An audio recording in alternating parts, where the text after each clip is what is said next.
Hi guys, ang soup natin ngayon ay papaya soup with pork bones.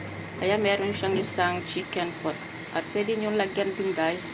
Kaya lang nakalimutan ko kasi bumili ng chicken pot. So yan na lang.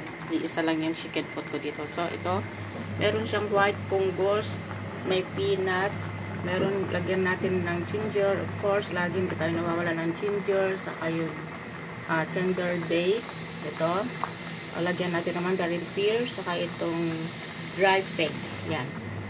Ang tawag sa Chinese ito ay mopako. Tapos ito ay macho.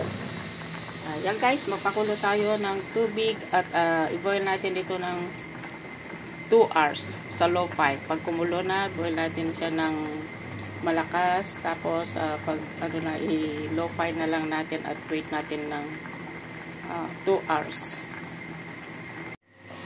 So guys, ito ay meron na siyang 1 hour and half hour.